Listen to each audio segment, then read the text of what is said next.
اور یہ important point ہے، یہ بہت ہی اہم نقطہ ہے، یہ بات شروع ہوتی ہے کہ خدا بزرگ موسیٰ سے ہم کلام ہے، اور خدا تعالیٰ بزرگ موسیٰ کو کہہ رہے ہیں، بنی اسرائیل کو یہ پیغام دے رہے ہیں بزرگ موسیٰ کے ذریعے کہ جب تو اس ملک میں جو خداوند تیرا خدا تجھ کو دیتا ہے پہنچ جائے۔ تو یہ سب منظرنامہ یہ ہے کہ استثناء 18 باب کی 9ویں آیت میں یہ پیسج شروع ہوتا ہے، اور اس کا اطلاق اس وقت ہوگا جب وہ اس ملک میں پہنچ جائیں گے، بنی اسرائیل اس ملک میں پہنچ جائیں گے جو خداوند انہیں دینے کو تھا۔ بات یاد رکھیے گا، 15ویں آیت میں لکھا ہے خداوند تیرا خدا تیرے لیے تیرے ہی درمیان سے، یعنی تیرے ہی بھائیوں میں سے میری مانند ایک نبی برپا کرے گا، تم اس کی سننا۔ کس کی مانند؟ بزرگ موسیٰ کی مانند، میری مانند۔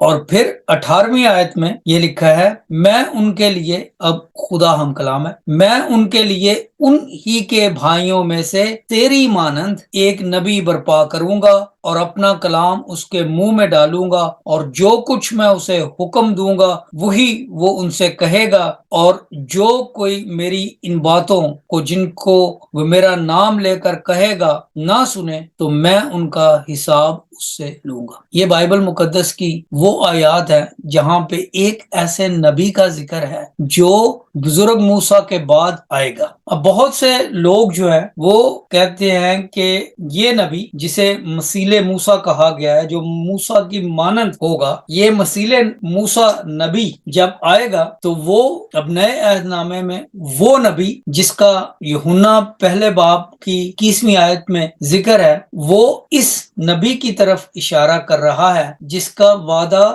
بزرگ موسیٰ نے استثناء کی کتاب یعنی توریت کی 5ویں کتاب کے 18ویں باب میں ایک بار نہیں 2 بار دیا ہے۔ 18 باب اس کی 15ویں آیت اور 18 باب اس کی 18ویں آیت۔ لہٰذا بہت سے لوگ اس بات کو غلط تشریح کرتے ہوئے کہ وہ نبی خداوند یسوع مسیح نہیں تھے بلکہ کوئی اور نبی تھا جو بزرگ موسیٰ کی مانند ہے یا ہوگا، یہ اس کی طرف اشارہ کیا گیا ہے۔ اب میں نے تھوڑی دیر پہلے کچھ گراؤنڈ رولز کی بات کی تھی، تو پہلی بات جو گراؤنڈ رولز میں آپ کے سامنے کرنا چاہتا ہوں وہ یہ ہے کہ جب ہم کسی ایسے بزرگ نبی کا ذکر کر رہے ہیں جو بعد میں آئے گا، اور اگر کوئی شخص آتا ہے اور ہم کہتے ہیں کہ فلاں شخص دراصل وہ اس نبوت کی تکمیل ہے جو بزرگ موسیٰ کی توریت کی کتاب میں پائی جاتی ہے، تو اس میں ہمیں پھر دیکھنا پڑے گا کہ وہ مسیل موسیٰ کیسے بنتا ہے۔ مسیل موسیٰ بننے کے لیے اس شخص کو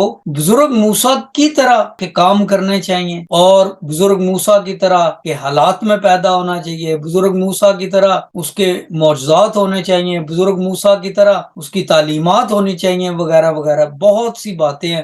لیکن جب یہ لوگ جو وہ نبی کو خداوند یسوع مسیح کے علاوہ کسی اور کو ثابت کرنے کی کوشش کرتے ہیں تو وہ ان دلائل کو یوں دیتے ہیں کہ حضرت موسیٰ، بزرگ موسیٰ نے شادی کی، جو وہ نبی ہوگا اس نے بھی شادی کرنی ہے، شادی کی ہے یا کی ہوگی یا کئی کی ہوں گی۔ اس کے علاوہ بزرگ موسیٰ نے ہجرت کی اپنے لوگوں کے ساتھ، یہ نبی بھی یا یہ شخص بھی ہجرت کرے گا۔ بزرگ موسیٰ شریعت لے کر آئے، یہ شخص بھی کوئی شریعت لے کر آئے گا۔ بزرگ موسیٰ نے کتاب لکھی، وہ کتاب ہوگی اس کے پاس۔ جنگیں لڑی، اس لیے وہ شخص جنگجو بھی ہوگا۔ لہٰذا جب آپ ایک نبی کو نبی سے کمپیئر کر رہے ہیں، موازنہ کر رہے ہیں، تو یہ کہنا کہ اس نے شادی کی، اس نے شادی کی، اس نے شادی نہیں کی، یہ بالکل ایک غیر ضروری بحث بن جاتی ہے۔ ایک نبی کا موازنہ دوسرے نبی کے ساتھ کرتے ہیں یا کسی شخص کے بارے میں یہ ثابت کرنا چاہتے ہیں کہ وہ واقعی اس شخص کے کردار کی تکمیل ہے، تو ہم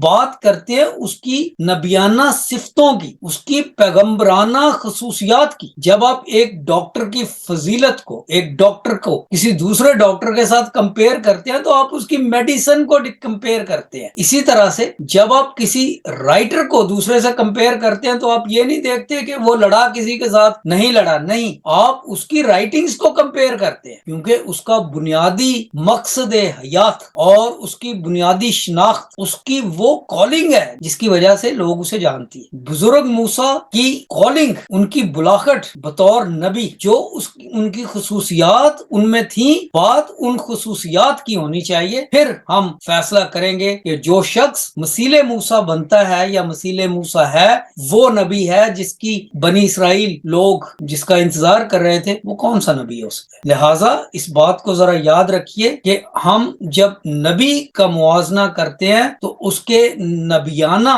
سٹینڈرڈز کو سامنے رکھ کے دوسرے نبی کے ساتھ اس کا موازنہ کریں۔ جو لوگ عام انبیاء کا مقابلہ یا موازنہ جو ہے وہ ان کی نبیانہ خصوصیات پر ہوگا۔ آئیے پھر ہم دیکھتے ہیں استثناء کی کتاب 18واں باب اور اس کی 9ویں آیت۔ جب تو اس ملک میں جو خداوند تیرا خدا تجھ کو دیتا ہے پہنچ جائے تو وہاں کی قوموں کی طرح مکروہ کام کرنے نہ سیکھنا۔ لہذا یہ پیشین گوئی کہ میں تیری مانند ایک نبی بھیجوں گا، یہ پیشین گوئی دینے سے پہلے خدا اس جگہ کا تعین کر رہا ہے کہ یہ نبی کہاں پر آئے گا۔ یہ نبی کہاں پر آئے گا؟ اس ملک میں جو خداوند تیرا خدا تجھ کو دیتا ہے جب تو وہاں پہنچ جائے۔ 9ویں آیت۔ اور اگر ہم بائبل مقدس ہی میں سے دیکھیں تو یہ کون سا ملک تھا جہاں پر بنی اسرائیل نے پہنچنا تھا جو خداوند انہیں دینے کو تھا؟ یعنی کنانیوں اور ہتھیوں اور اموریوں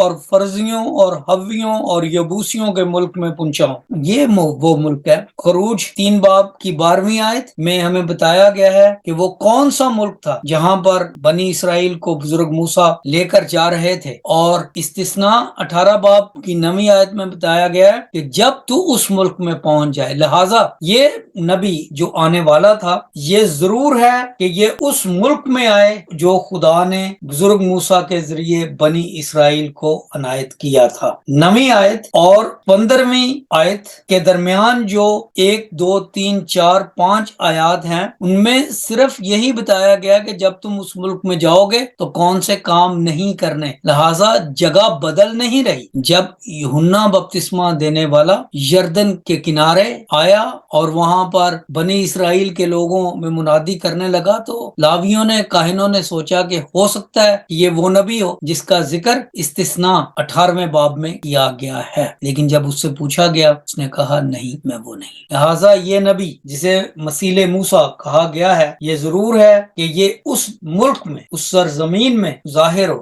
جو خدا نے بنی اسرائیل کو وعدے کے مطابق عطا کی تھی۔ یہ ملک کنعان ہے، موجودہ فلسطین، جس میں یروشلم اور وہ تمام علاقے جو ہیں وہ شامل ہیں۔ لہٰذا اس نبی کا ہونا، اس نبی کا ظہور ضرور ہے کہ یہ اس ملک میں ہو۔ یہ پہلی بات۔ اب دوسری بات یہ ہے کہ وہ تیرے ہی بھائیوں میں سے ہو۔ اب بہت سے لوگ یہاں پہ آ کے ٹھوکر کھاتے ہیں کہ تیرے ہی بھائیوں سے مراد یہاں پر کزنز بھی ہو سکتا ہے، لیکن بائبل مقدس میں جب ہم توریت میں باقی جگہوں پر پڑھتے ہیں کہ تو اپنے بھائیوں کے ساتھ، تیرے بھائیوں سے مراد ہمیشہ یہاں پر بنی اسرائیل ہی رہے ہیں۔ خروج، اعبار، گنتی، استثناء کی کتاب میں جہاں پہ بھی لفظ تیرے بھائیوں کا ذکر آیا ہے وہاں پہ ان سے منسوب جو لوگ ہیں وہ بنی اسرائیل ہے، تیرے بھائیوں میں سے، اپنے بھائیوں کو قرض نہ دینا وغیرہ وغیرہ۔ لہٰذا یہ بات کہ یہ نبی مسیل موسیٰ کہاں پر آئے گا، وہ بنی اسرائیل کی سرزمین میں آئے گا۔ کون سی سرزمین؟ کنعان کی سرزمین۔ یہ وہ سرزمین ہے جو خدا نے بزرگ موسیٰ کے ذریعے بنی اسرائیل کو دی تھی، اور یہ ان کے اپنے ہی بھائیوں میں سے ہوگا، یعنی بنی اسرائیل میں سے ہوگا۔ اور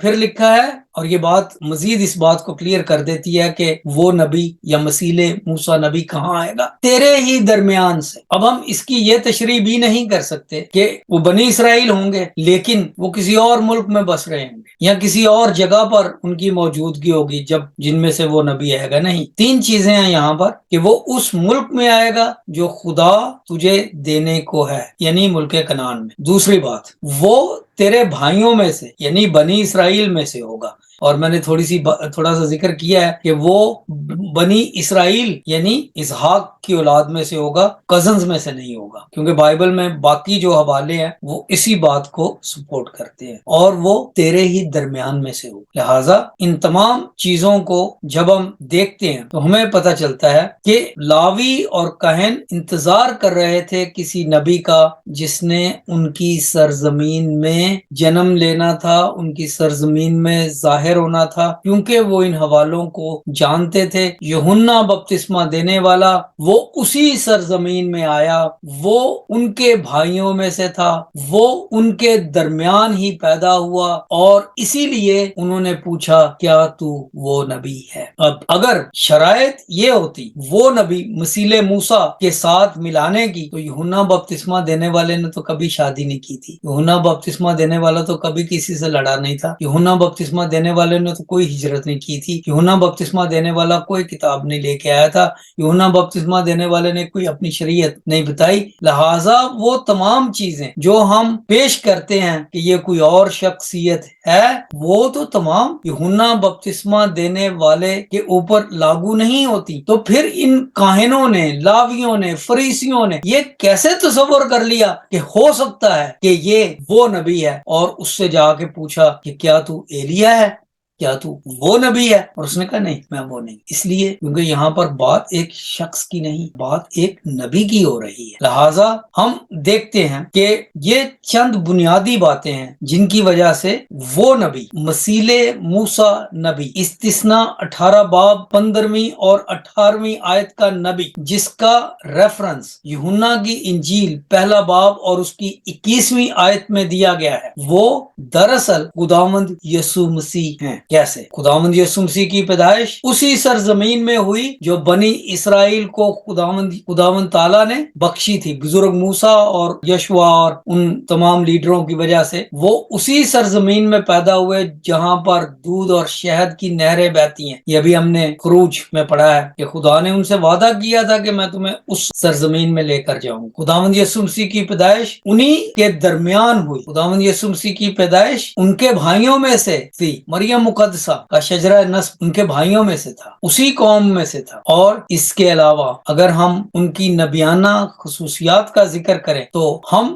دیکھیں گے کہ مسیح موسیٰ دراصل مکمل طور پر خداوند یسوع مسیح کیسے ہیں۔ اس ویڈیو کو ہم یہیں پر ختم کرتے ہیں۔ یہ وہ نبی کون کا پہلا حصہ ہے۔ اسی ویڈیو سلسلے کے دوسرے حصے میں ہم وہ باتیں سیکھیں گے اور ان باتوں کا ذکر کریں گے، ان خصوصیات کا ذکر کریں گے جو نبیوں میں پائی جاتی ہیں، اور کس طریقے سے وہ خصوصیات، وہ نبیانہ خصوصیات جو بزرگ موسیٰ کا ترہ امتیاز تھی، وہ کس طرح سے خداوند یسوع مسیح کی زندگی میں نقطۂ عروج، نقطۂ کمال کو پہنچتی ہیں۔ وہ باتیں جو بزرگ موسیٰ کی زندگی میں تکمیل نہ ہو سکی، وہ کس طرح سے خداوند یسوع مسیح کی زندگی میں تکمیل کو پہنچتی ہیں۔ مثال کے طور پر شریعت، ترسیل شریعت بزرگ موسیٰ کے ذریعے ہوئی، تکمیل شریعت کوئی نہ کر سکا خداوند یسوع مسیح کے سوا۔ یہ ایک بات ہے، کم از کم 2 درجن